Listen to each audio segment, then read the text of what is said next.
Kampanye Pilpres baru dimulai 28 November 2023. Dalam upaya menjaring suara pemilih, ragam cara dilakukan untuk memoles diri.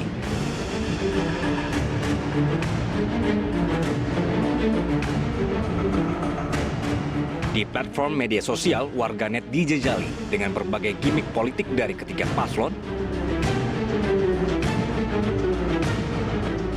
Akankah mereka menang hanya melalui gimmick politik?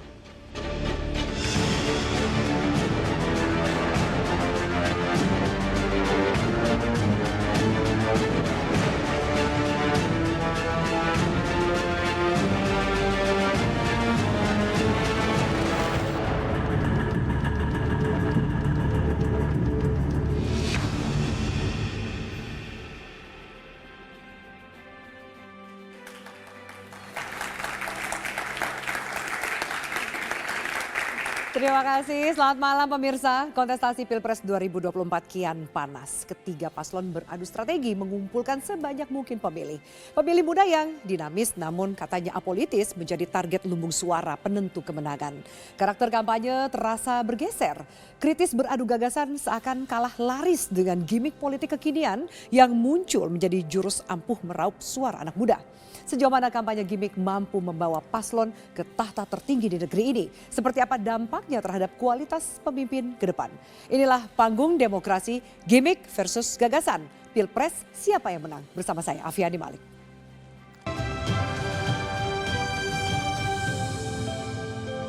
Dan pemirsa, untuk membahasnya lebih lanjut kami sudah menghadirkan para narasumber yang sudah bersama saya di studio. Pertama ada asisten pelatih Timnas Amin, Jazilul Fawait.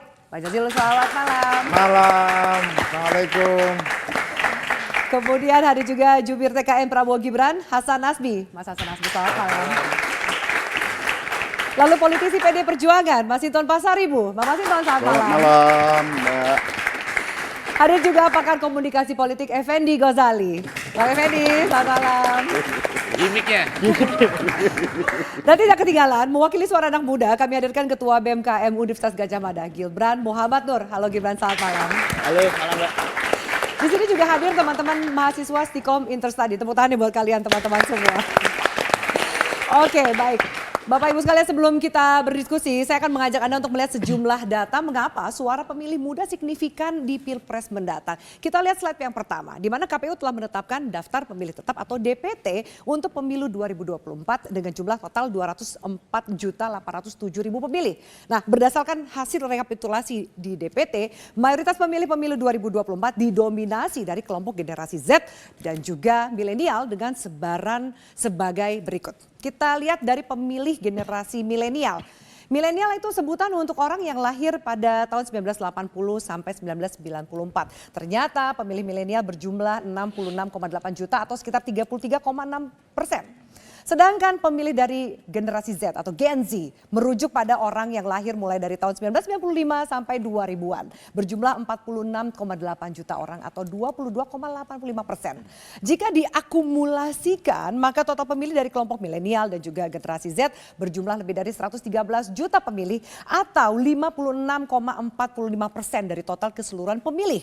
Dengan karakter dekat dengan gadget dan media sosial, seperti apa cara para paslon menarik perhatian mereka?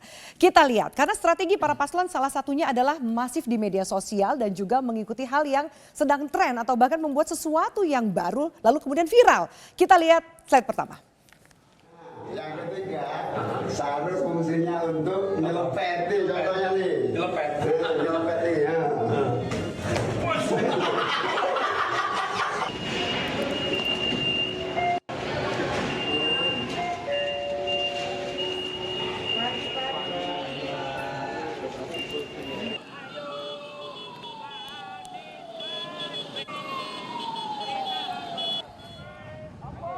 Baik, itu dari pasangan calon nomor urut 1. Bagaimana dengan paslon nomor urut 2? Kita simak bersama.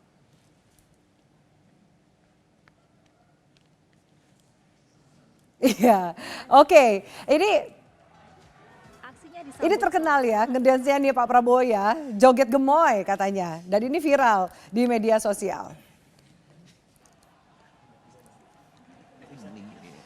Hampir di setiap kesempatan Pak Prabowo selalu menampilkan joget capres gemoynya. Bagaimana dengan paslon nomor urut 3?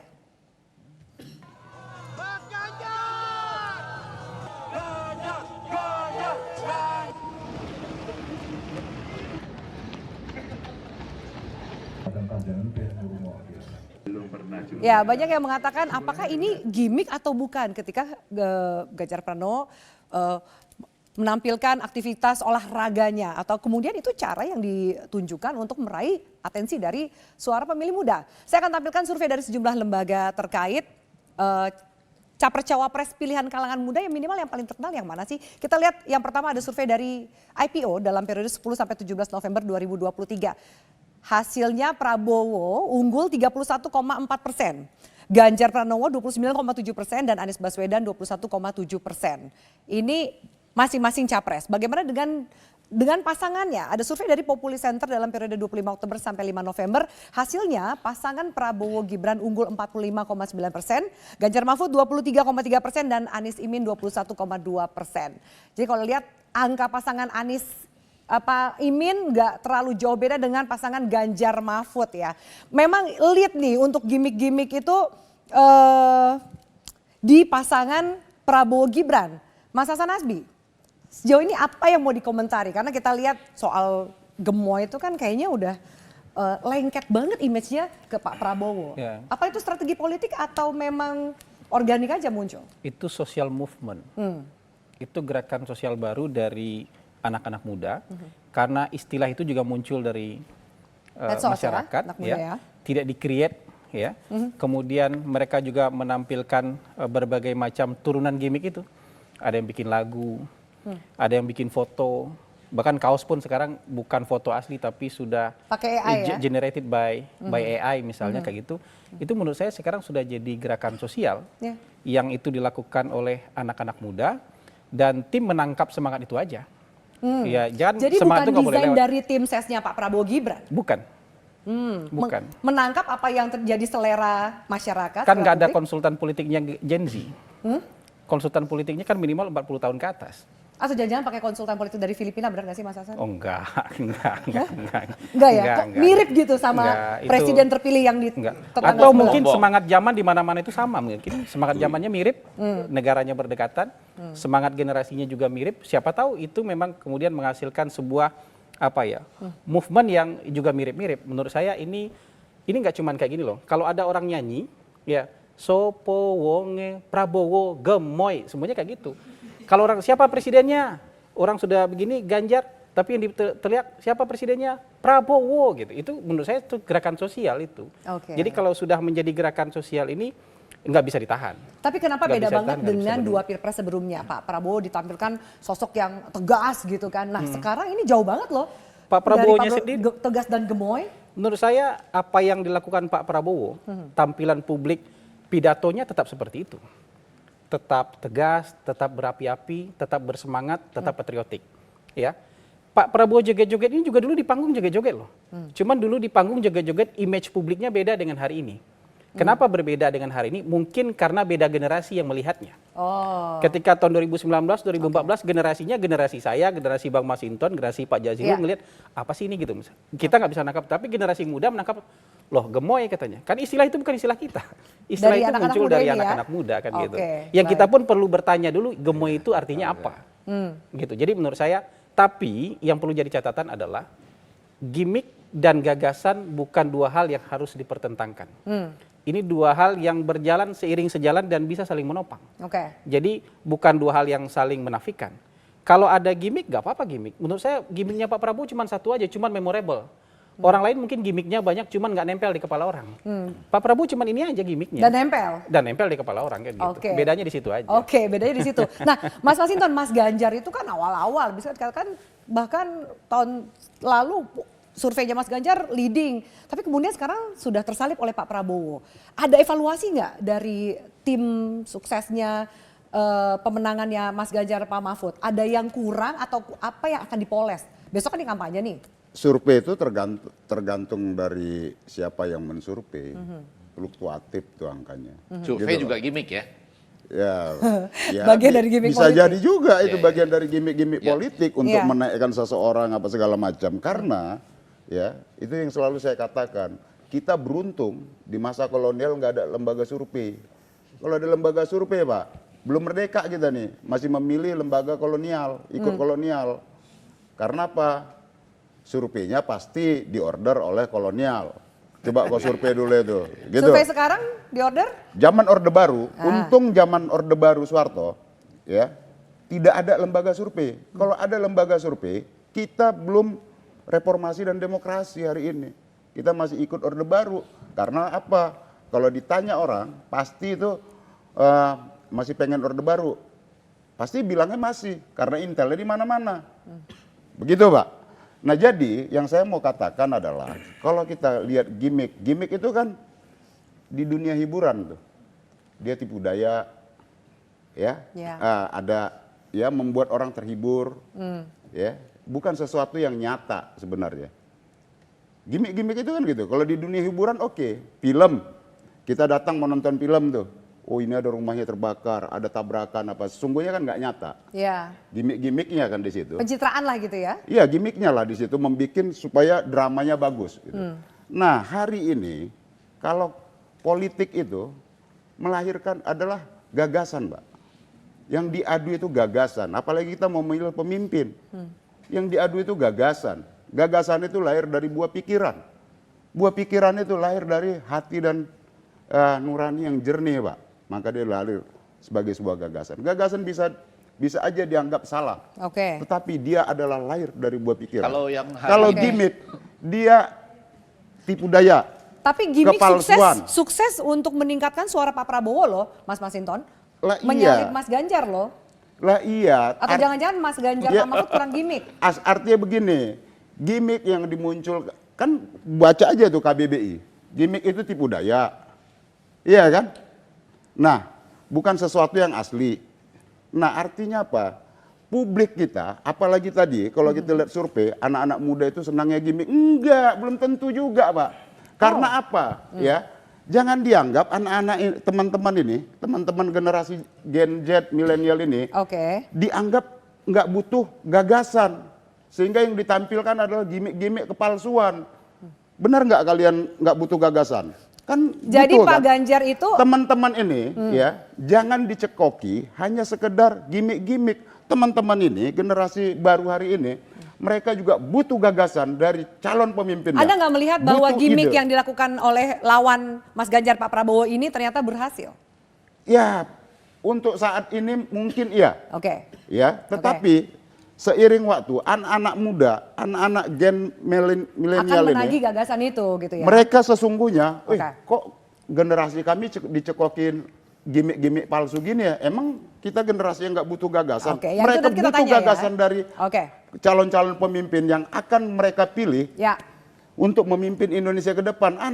Jangan Baik. dibodohin lah anak-anak Gen Z, anak-anak milenial ini dicekoki dengan gimmick-gimmick palsu, drama-drama begitu. Oke, baik. Nanti kita tanya Bang Effendi, termasuk juga perwakilan anak muda. Satu, Bang Jazilul, Amin ini suaranya meningkat. Ada evaluasi atau ada perubahan dari gaya kampanyenya nggak sih dari Amin sendiri? Ya kalau Amin dari awal memang bukan hanya gimmick, tapi juga mengambil narasi perubahan yang hari-hari ini memang masyarakat rindu pada perubahan. Ingin Indonesia lebih adil, ingin Indonesia adil makmur untuk semua. Nah, namun memang politik tidak bisa dipisahkan dengan gimmick. Biasanya orang yang melakukan gimmick itu dalam rangka untuk menutup kekurangan atau menutup kecurangan. Kok jadi kecurangan? Iya, karena begini, karena awalnya gimmick ini untuk di dunia marketing. Di dunia politik tidak ada. Biasanya disebutnya framing atau apa. Nah, hari-hari ini di politik kan banyak manipulasi-manipulasi. Ya. Nah, sehingga manipulasi-manipulasi itulah yang kemudian ditutup dengan gimmick-gimmick. Nah, kalau pasangan Amin dari awal tidak menggunakan gimmick sebagai kerangka untuk mendapatkan elektoral, tapi gagasan, Ya, oke. track record, Ya. pengalaman itu yang ingin ditampilkan bahwa misal selempet bukan itu bukan Ah, itu nggak kemudian masuk tiap gimmick hari mau politik. menyelepet orang. Nggak tiap hari joget, Ah, nggak tiap hari tiap hari nyelempet joget. sarung gitu ya. Nggak. Oke, baik. Untuk apa tiap hari begini-begini? Karena itu kan, nah itu artinya sedang menutup ada kekurangan di situ. Oke, baik. Kita harus jeda. Nanti kita tanya tanggapan dari anak muda, perwakilan anak muda dan juga pakar komunikasi politik. Seperti apa sih sebenarnya gimmick politik itu dalam komunikasi politik tuh masuknya konteks atau konten, dan benar nggak sih anak muda zaman sekarang ini, milenial dan Gen Z nggak terlalu tertarik untuk membahas gagasan yang ditawarkan oleh para paslon? Tetaplah bersama kami.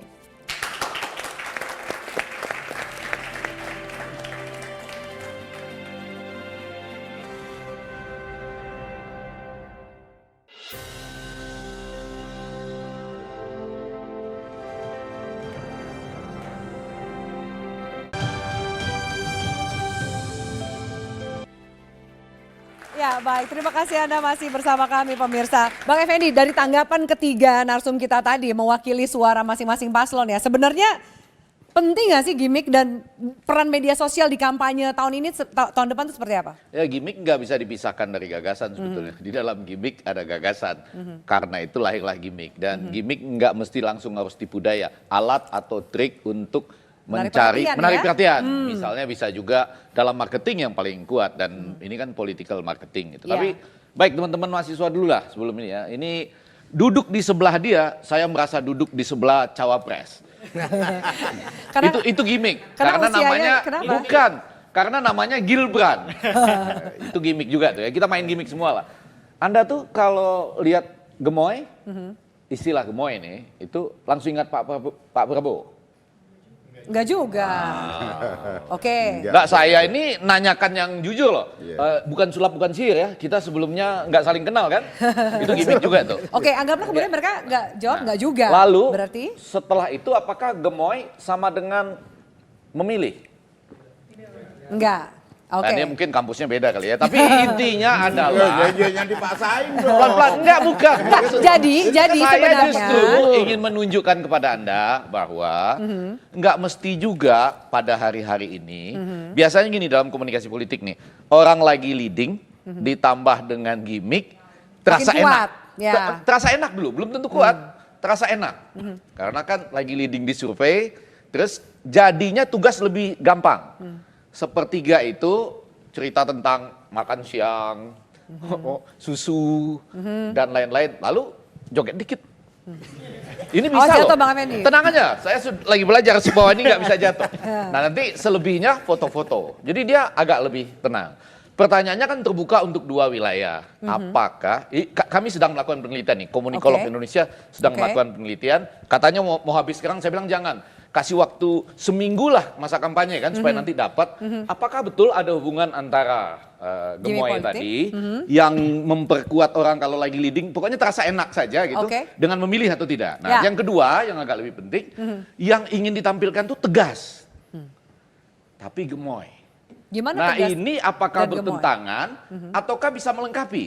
Bisa dibikin melengkapi tuh sama mereka sekarang. Yaitu bahwa walaupun orang ini tegas, tapi gemesin juga loh. Nah masalahnya sekarang apakah mau diambil juga nggak gimmick lain ya? Misalnya ini kan pendekar bersarung mereka berdua ini. Ya. Oh itu bukan lihat selepetnya. Pendekar bersarung, coba Anda Tapi bikin. sarung representasi mungkin kalangan Iya, santri dan gitu pendekar, ya. kan? Ya. Sementara di sana Ya. gerak cepat untuk Indonesia unggul kan? Unggul. Memang mereka bisa bergerak lebih cepat. Jadi terserah Anda mau main di daerah gimmick atau yang menarik hari ini Ya. mau saya tanyakan di satu ya, memancing buat semuanya. Ibu Mega hari ini berteriak, Ya. betul ya? Betul. Teriak berani, gitu kan? Ya. Atau lawan gitu. Iya. Soal Orde Baru lah. Iya, Itu gimmick soal atau tidak? dan ada kata Orde Baru. Oke. Itu bukan gimmick kan? Sikap ideologi, Pak. Itu gimmick apa bukan? Sikap ideologi. Toh, Kalau sikap gitu. ideologi berarti bukan Jadi gimmick. Karena itu lahir kalau dari enggak, sikap. saya sedikit aja. Sebentar. Kalau Anda sudah sampai pada kata lawan yang bukan gimmick, Berarti dan itu bagi serius. perubahan ini, kalau melihat Gus Jazil ini selalu tertawa-tawa, keren. Perubahan tuh harus gembira. Perubahan nggak boleh takut. Gitu. Oke. Nah, apa tanggapan anak muda? Gibran, sebelum saya tanyain kamu, kita lihat dulu, kita mengadakan polling di media sosial kami, kita tampilkan sebenarnya anak muda itu melihat yang mana yang lebih penting, gagasan atau gimmick? Kita lihat bersama hasilnya. Baik, ini politik netizen yang kita memang sengaja ambil untuk dialog kita pada malam hari ini. Jadi antara tweet X dan Instagram, gagasan itu mendominasi. Bahwa ternyata mereka lebih suka kalau capres-cawapresnya menampilkan gagasan. Nah, kita lihat yang ditampilkan para paslon sekarang ini apa sih? Lebih banyak gimmick atau gagasan? Rupanya kebalik. Jadi yang yang mengikuti polling kami mengatakan yang ditampilkan paslon hari ini belum berupa gagasan, lebih banyak gimmick. Gibran, kalau kamu mewakili suara anak muda mahasiswa lah gitu. Menurut kamu benar gak sih kalau anak muda itu cuman doyan ketika dikasih gimmick politik tapi cuek soal gagasan? Itu pendapat yang salah sih Mbak. Kenapa? Karena saya melihat kalau misal 3 capres-cawapres ini cuma berfokus pada gimmick, saya tidak mengatakan bahwa gimmick itu adalah hal yang salah. Betul. Tapi kalau berlebihan, saya rasa itu menjadi wujud eksploitasi kebodohan masyarakat. Artinya apa? Mohon maaf nih ya, capres-cawapres melihat bahwa masyarakat ini cuma dijajali dengan gimmick, udah puas gitu. Udah dapat mendulang suara yang banyak dan signifikan. Itu kan menjadi bukti bahwa ya capres-cawapres ini dengan sengaja memanfaatkan kebodohan publik. Lalu menyadarkan masyarakat gimana tuh? Tentu dengan cara-cara yang smooth, Mbak. Artinya kita perlu tanamkan kepada mereka bahwa pesta demokrasi ini jangan cuma dimaknai sebagai sebuah pesta, tapi sebagai sarana titik balik bangsa. Karena apa? 5 tahun memang waktu yang katakanlah cepat ya dalam suatu periode kepemimpinan. Cuma di situ ada banyak PR negara gitu. Ya. Dan saya rasa itu akan menjadi lebih efektif dan lebih efisien ketika publik didiseminasi informasi secara halus, diintelektualisasikan. Karena salah satu kecemasan kita sebagai anak muda adalah kami takut demokrasi di tahun 2024 ini fokus pada gimmick. Artinya Anda melihat tendensinya ke arah sana? jelas. Yang paling banyak menurut Anda siapa? Nggak masukkan jadi lebih jelas. Mungkin yang paling kelihatan ya dari paslon nomor urut 2. Karena kalau katakanlah di Jogja ya Mbak ya, itu banyak banget baliho besar, cuman gagasannya kecil. Jadi Balihonya besar. balihonya besar tapi gagasannya kecil. Nggak tertulis gagasan mereka. Sama gitu. sekali, cuma nunjukin. Bahkan kalau di Jogja itu banyak yang sekarang tadi pagi saya perjalanan dari kos ke kampus itu ngelihat baliho baru, Naruto. Anime Naruto, tangannya 2. Baru saya baru tahu kalau Naruto Nimses ya.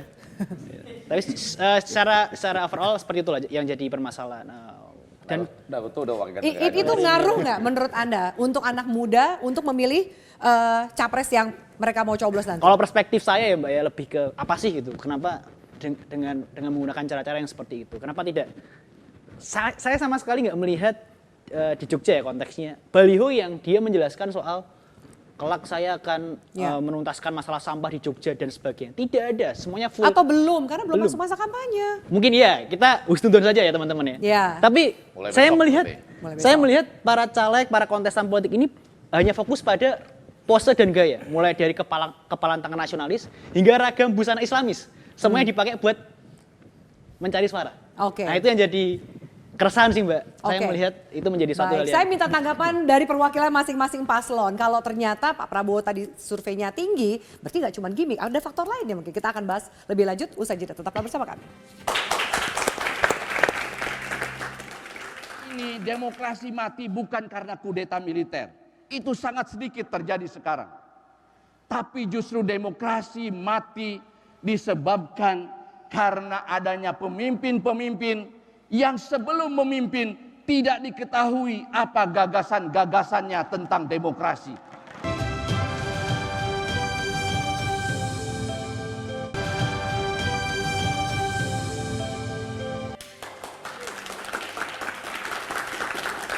Pemirsa, Wakil Ketua Majelis Syuro Partai Keadilan Sejahtera Sohibul Iman menyebut bahwa demokrasi mati ketika ada pemimpin yang tidak diketahui gagasannya sebelum memimpin.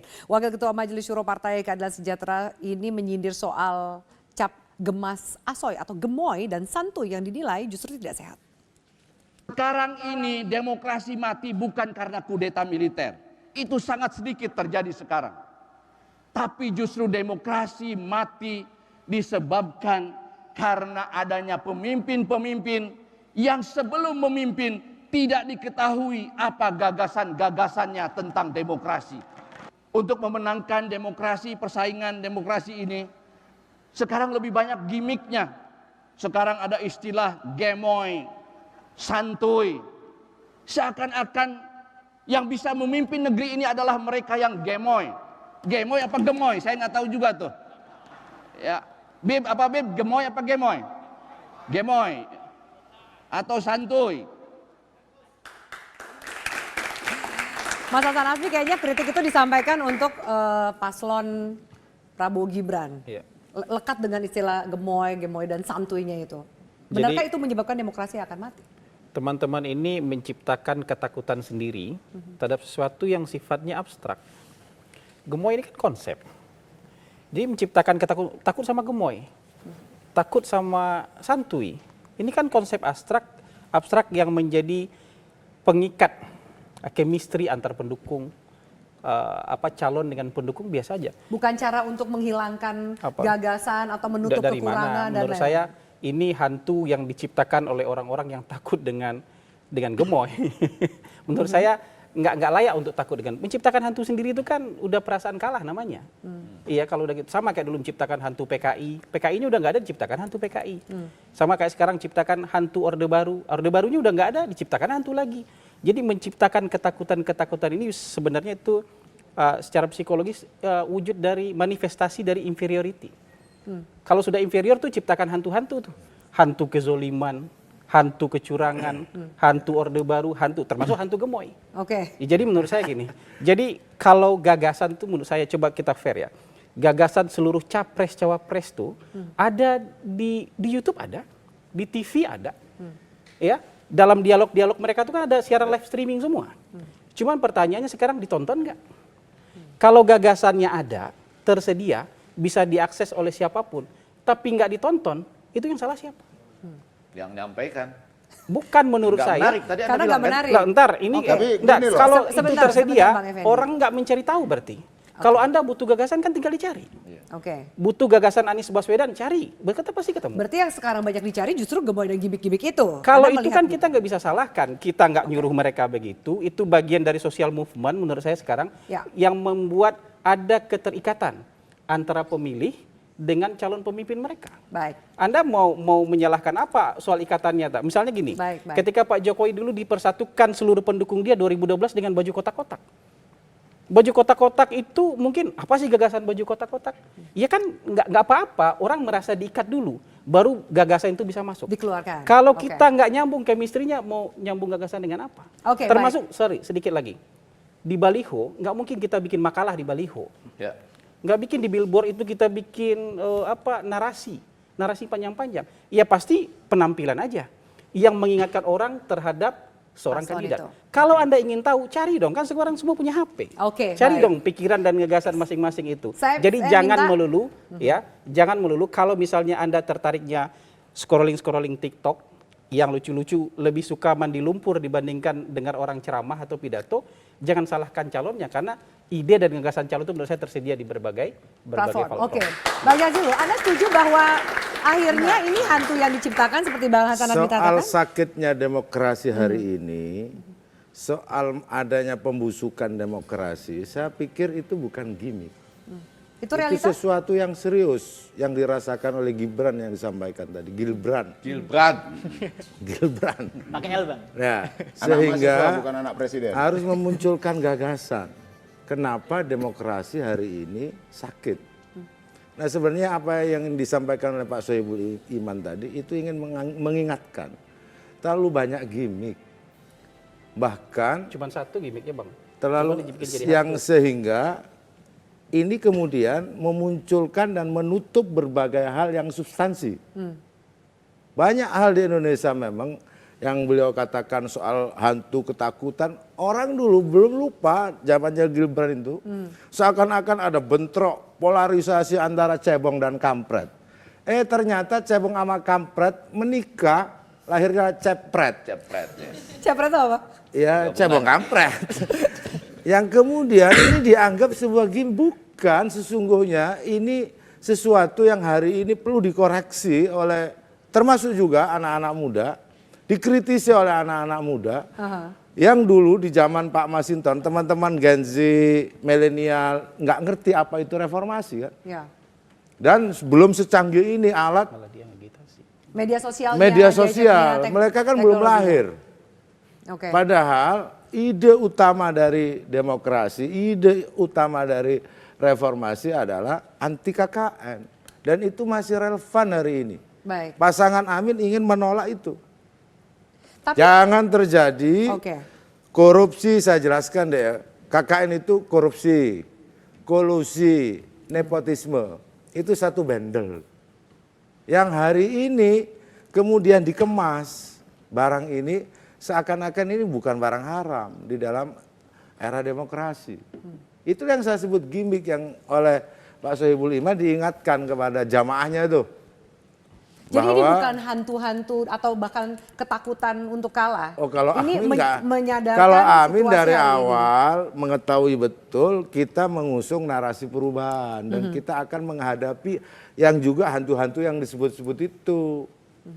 Gitu. Jadi kita dalam posisi yang tegas. Misalkan Amin ingin sebuah perubahan. Amin menolak adanya KKN. Amin tidak ingin Anasir Orde Baru hidup lagi. Ya, oke. Itu kan jelas. Dan anak muda hari ini juga bisa menangkap sebenarnya bahwa demokrasi, bahwa pemilu 2024 seperti yang disaksikan oleh kita semua, banyak orang yang cemas soal legitimasi pemilu 2024, soal kecurangan yang akan terjadi, soal manipulasi terhadap konstitusi, dan soal-soal yang lain. Oke. Yang ini kerap kali tidak muncul memang di platform media sosial. Kenapa Karena nggak begini, Anda munculkan? gini, gimmick itu Kenapa begini. nggak dimunculkan oleh tim ses Anda atau paslon Anda? Ya, Bisa mengimbangi apapun yang Ada ingin diimbangi. kayaknya, cuman nggak ditonton Ada juga, orang. ada juga. ya tidak terlalu banyak, maksud saya begitu. Karena apa? Karena memang hari ini media sosial itu selalu menampilkan sesuatu yang instan, yang lucu begitu. Oke. Yang sebenarnya tidak ada korelasinya dengan politik. Oke. Tapi itu terus disampaikan kepada publik dalam rangka supaya tidak membahas hal yang substansi. Baik. Itu baik. yang saya sebut Bang tadi Masinton, menutup kekurangan. tanggapan Bang kecurangan. Masinton seperti apa? Ya, pertama- Soal statement dari Sohibul Iman, merasakan hal yang sama? Oh iya, jadi begini, kalau kita melihat situasi hari ini, kita nggak bisa pungkiri lah ya. Ini situasi hari ini ya, yang selama 25 tahun dalam masa reformasi ini, silakan nanti Cip di komentari atau dikoreksi. Selama 25 tahun perjalanan reformasi ini, kita tidak pernah mengalami situasi hari ini yang suasana kebatinannya ya. Suasana kebatinan hari ini was-was akan masa depan demokrasi kita. Sekarang hari ini kita lihat pasca putusan MK ya. Kita melihat bagaimana kemudian publik ragu dengan pemilu ini akan berlangsung secara curang, secara jujur. Adil. Ya. Kemudian ya, publik juga merasakan bagaimana potensi-potensi kebebasan yang diraih dalam masa 25 tahun ini akan terkikis. Hari ini kita nggak bisa diamkan itu. Dan suasana kebatinan masyarakat hari ini seperti itu. Civil society merasakan itu, masyarakat sipil, akademisi merasakan itu, pers juga merasakan itu. Maka ya kita harus ingatkan karena demokrasi yang diperjuangkan ini dengan tetesan darah Pak, nyawa. Maka tadi Ibu Megawati menyampaikan ini baru berkuasa kok. Jadi yang saya katakan Hantu yang Orde Baru. Kan sempat disebut oleh Bu disampaikan Megawati soal tadi Orde Baru. Bung Hasan Hasbi ini. Hasan Hasbi. Orde Baru itu hantu. Fakta Pak. Orde Baru itu ya, Orde Baru itu adalah suatu sifat ya dan sikap yang anti demokratis. Apakah itu hantu? Tidak. Yang hari ini itu mau coba dihidupkan, dibangkitkan semangat Orde Baru tadi ya untuk menyimpangkan perjalanan reformasi dan demokrasi kita. Kalau dikatakan ini hantu, keliru besar. Baik, kita Gitu loh. balik ke tema hari ini ya, ke bahwa kemudian ternyata ini mungkin Nah, kembali agak tadi semangat lagi, karena besok Mbak. mau kampanye kayaknya nih. Enggak, Mbak. Oke. Kita mau sampaikan Bahwa bahwa hari ini umpama, kenapa anak-anak muda ini bukan objek, jadikanlah dia subjek. Kasih dia gagasan, sehingga dengan gagasan itu kita hidup diskursus publik kita tentang kontestasi pilpres ini, kita akan memilih pemimpin berdasarkan gagasan tadi. Oke, baik, Bang Bukan Masifan. Sudah dijadikan ditangkap. objek, jadikan mereka subjek sehingga Baik, bisa silakan Bang mengkritisi Effendi. Apakah sejauh gagasan-gagasan ini itu. para paslon ini masih melihat anak-anak muda ini adalah ladang suara, bukan kemudian objek yang untuk diajak berdiskusi untuk Semua kita jadi ladang suara, bukan cuma anak-anak muda. Tapi yang mau saya katakan tadi menarik apa yang disampaikan oleh teman PKS ya. Ya. Itu masih presiden, bukan ya? Bukan. Bukan ya. Tapi dari PKS yang mengatakan jangan melihat itu sebagai sesuatu yang menjatuhkan demokrasi gitu. Afi, jangan-jangan ya gimmick itu sama survei hampir sama loh itu. Bahwa? Dia bisa menjadi hantu, bisa menjadi candu. Kalau Anda lagi leading, Anda seneng.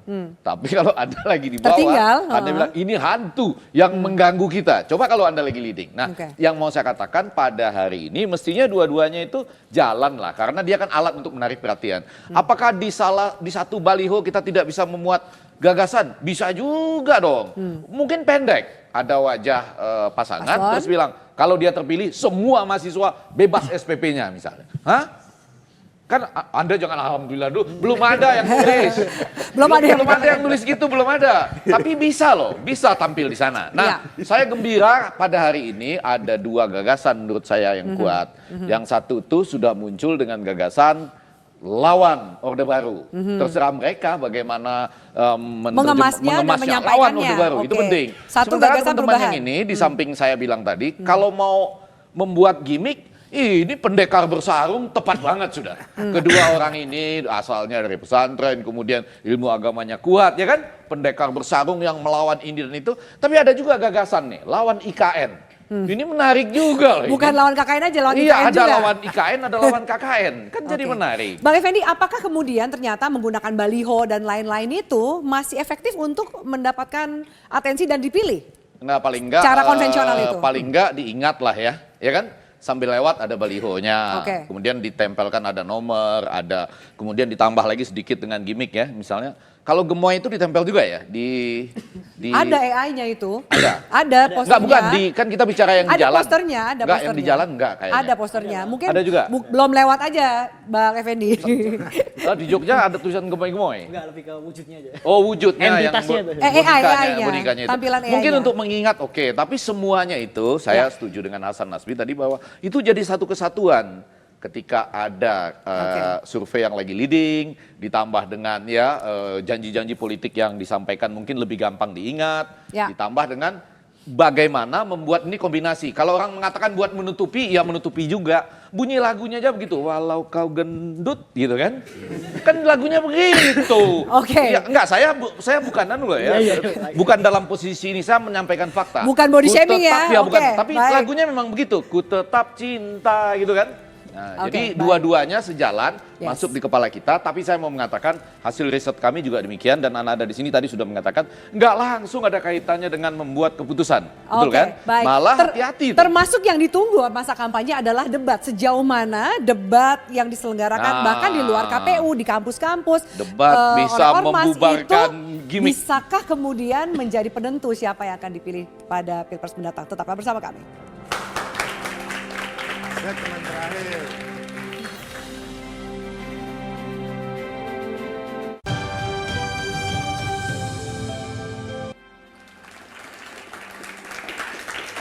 Oke, kita mengulang pertanyaan aku sebelum tadi kita jeda. Bagaimana dengan debat yang diselenggarakan kalau masa kampanye diselenggarakan oleh KPU ya? Tapi di luar KPU kan ternyata kampus-kampus ini juga akan mengadakan debat. Seberapa penting itu buat anak muda?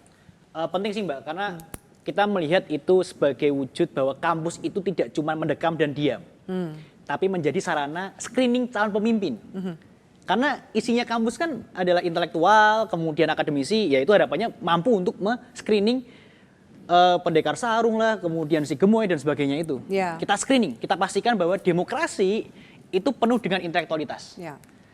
Perkara soal gimmick dan politik dan gagasan sepakat ya dengan ketiga tim bahwa tidak bisa dipisahkan. Cuman nampaknya yang kita lihat sekarang itu Banyak mana? cukup kontradiktif. Kita melihat gimmick sebagai kemasan, ya kan. Kita sekarang cuma melihat kemasannya doang. Setelah dibuka isinya nggak ada. Nah itu yang menjadi kritik kita ya, dan merasa bahwa kampus mungkin melalui debat atau melalui forum diskusi itu menjadi sarana untuk memfilter, men-screening siapapun yang berani masuk ke kampus dengan gagasan, didebat dan di screening dan diuji dengan gagasan dan pemikirannya. Jangan cuma sebatas gimmick, karena gimmick emang penting, cuman Kalau debat kampanye kan pasti harus datang. Tapi ada beberapa debat nih sebelum besok kampanye itu kan sudah diadakan dari Muhammadiyah terakhir. Kalau kemudian ada yang datang dan tidak datang itu berpengaruh nggak? Meskipun dengan tidak datang juga ada alasannya. Saya melihat tetap berpengaruh sih Mbak, karena publik akan melihat bahwa calon A, calon B tidak punya cukup mental untuk vis a vis dengan Para panelis. Para panelis. Karena ketika berhadapan dengan panelis atau dengan akademisi, mereka tidak berhadapan dengan masyarakat yang suka dengan gimmick.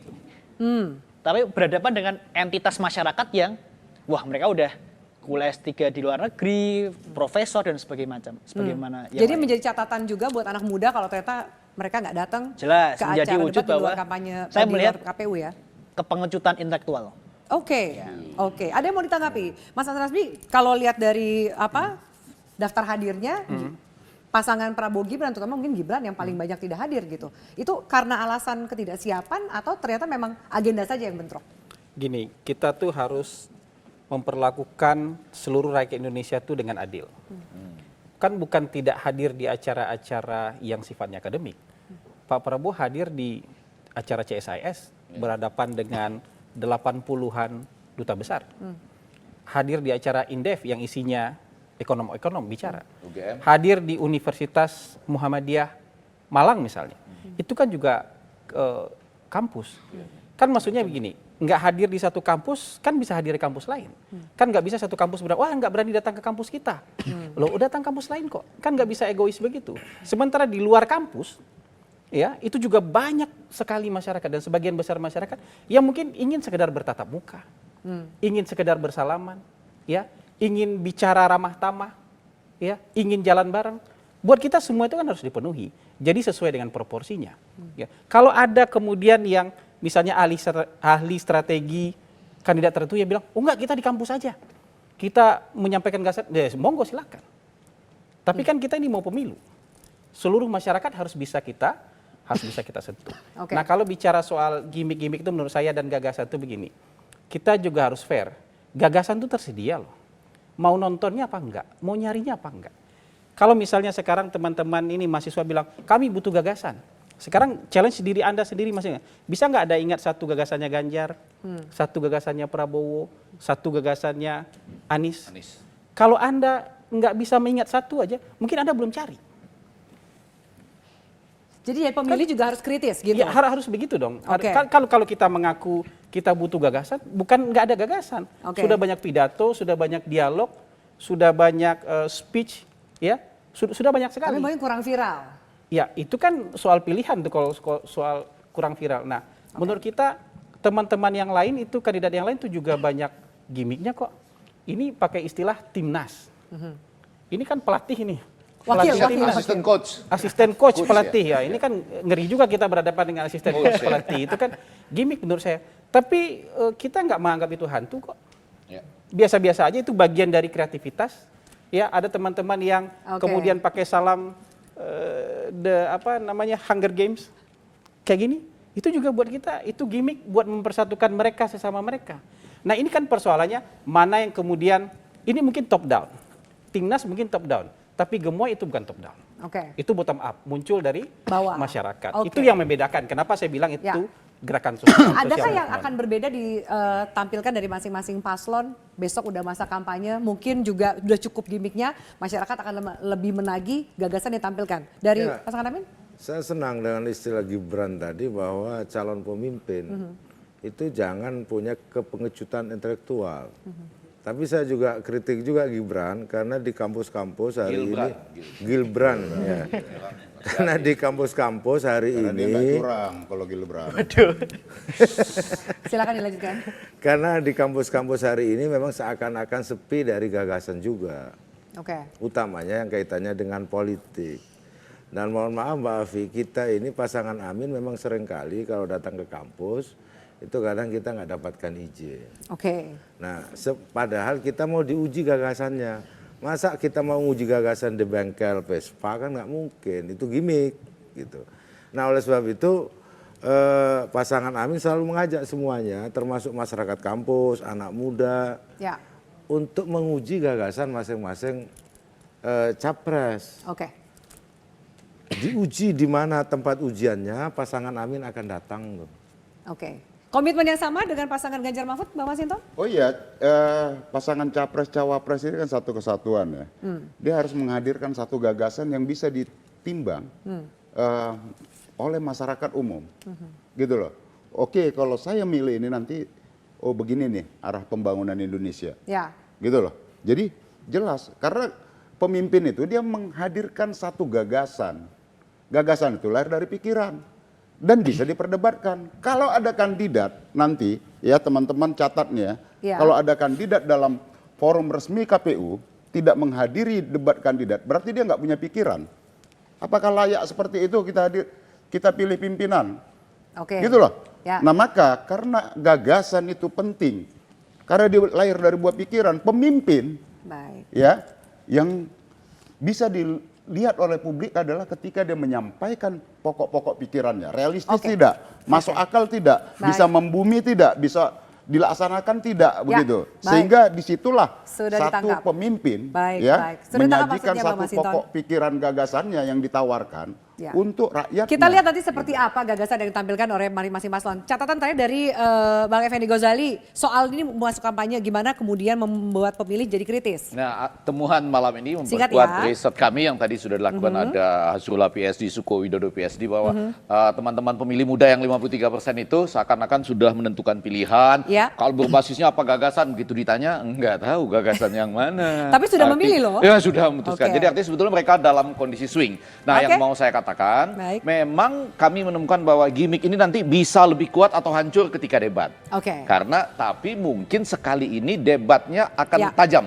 Nggak seperti yang lama-lama karena ada situasi terakhir 16 sampai 25 Oktober itu. Dan Kita kalau lihat boleh, seperti apa. sebetulnya ini mahasiswa bawa gimmick juga loh ini. Saya nggak tahu boleh dilihat. Jangan dilihatkan sudah durasi Ada sudah habis. bajunya. Oke baik. Nggak boleh. Terima kasih banyak. Kita lihat seperti apa karena Nggak bahaya, sebuah kampanye. Jadilah pemilih yang kritis untuk menentukan siapa yang menjadi pemimpin Indonesia ke depan. Terima kasih banyak. Selamat malam. Sampai jumpa. Terima kasih banyak para narasumber dan adik-adik semua di sini. Itu tadi satu segmen. Metro TV. Jelajahi cara baru mendapatkan informasi. Download Metro TV Extend sekarang.